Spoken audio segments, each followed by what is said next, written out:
Sud Radio Découverte Tourisme, Stéphane Zeremeta. Bonjour Stéphane. Bonjour Laurence. Les bons plans du Petit Futé grâce à vous. Et alors là, on part franchement loin, direction l'Afrique et notamment la République du Congo avec vous.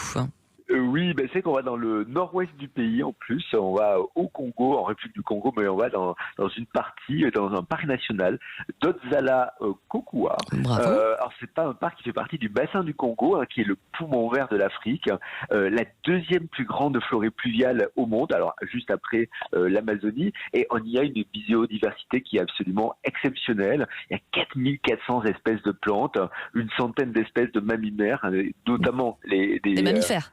Les mammifères, pas les mammifères. Pourquoi pas? Notamment des gorilles, des plaines. Il y a aussi 20% des éléphants de forêt qui sont présents sur le continent africain, qui sont là dans ce parc national. Mais est-ce qu'on peut, je sais pas moi, participer à une excursion, notamment pour observer les gorilles là-bas ou pas? Alors, on va pas y partir tout seul. On va devoir y aller avec un tour opérateur. Ça permettra quand même de le faire de façon beaucoup plus sécurisée. Notamment, il y a Kamba African Rainforest Experience qui soutient vraiment la recherche en primatologie et la conservation. Bon, il contribue énormément au tourisme durable dans cette zone qui est riche en biodiversité. Une des expériences proposées permet de partir à la découverte des gorilles. Alors c'est vrai que l'aventure a commencé sur les chemins de savane. On a un lodge Ngaga dans une concession qui s'appelle NZI. On est en pleine forêt primaire. Puis après, en petits groupes, on est bien sûr accompagné d'un guide et d'un pisteur. On va sillonner les sentiers dans la forêt. Ils sont pas à côté du lodge. C'est vraiment une expérience de rencontre en pleine nature. Et c'est vraiment, ce sont des primates absolument impressionnants. Ouais, forcément. Et le bassin du Congo qui est aussi réputé, Stéphane, pour toutes ces zones marécageuses.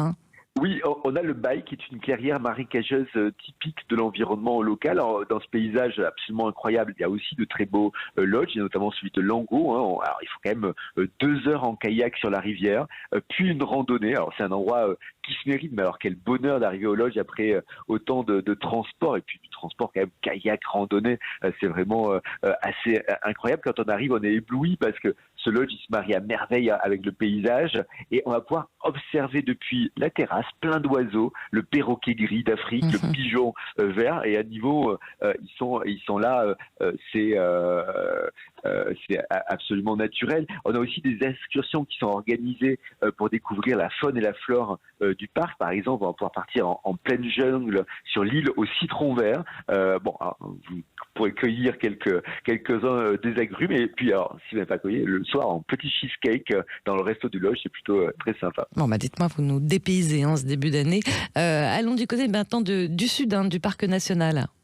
Oui, alors là on est entre savane et forêt, donc c'est vrai qu'on est aussi en plein cœur de l'écosystème local. On va à nouveau faire de la découverte en kayak le long du cours d'eau, puis après on traverse la forêt-gère, là où vivent les éléphants, mais aussi des chimpanzés. Alors vous allez pouvoir vraiment en toute discrétion, depuis l'embarcation, vous filez, ils ne vous remarquent pas ou si peu. On va là aussi aller dans un lodge, et on va aller de lodge en lodge. Il faut bien un point de chute. Et là c'est le lodge Mboko. Alors là ça s'étend le long des rives de la rivière Likeni. Et on a une vue unique sur la savane. Il y a aussi d'impressionnantes termitières. Alors c'est un côté un peu moins glamour que d'observer les gorilles, mais bon, c'est quand même assez impressionnant à voir. Et on a toutes des excursions nocturnes dans la forêt qui sont proposées.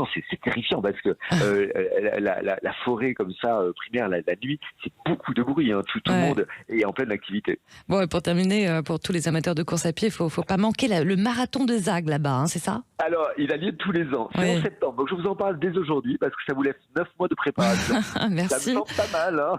Et bon. Donc, ça parcourt le parc national. Alors, c'est quand même limité à 50 personnes. C'est une expérience qui est assez unique de courir dans cet écosystème qui est un des plus riches au monde. Bon, et c'est vrai que pendant cette course, on respire un air pur, parfumé de fleurs locales. Il y a une remise des prix assez sympa aussi. On va le fêter au son de la musique congolaise. L'ambiance est très chaleureuse. Alors en tout cas, je suis pas sûr que vous vous inscriviez au marathon. Non. Mais par contre, partir pour aller dans le lodge. On a dit que c'était confort et faire un petit peu de randonnée avant. C'est incroyable. Ce parc national, c'est vraiment une destination unique. Alors la découverte, c'est plutôt pendant la saison sèche, de décembre à mars et de juin à septembre. Mais c'est vrai que sinon, pendant la saison des pluies, ça peut être aussi assez incroyable. De toute façon, c'est une destination et un voyage absolument... Ah bah là, on a bien voyagé avec vous. Vous parlez aujourd'hui. Merci beaucoup Stéphane Zeremeta. Et on vous retrouve bien sûr le week-end prochain. Merci.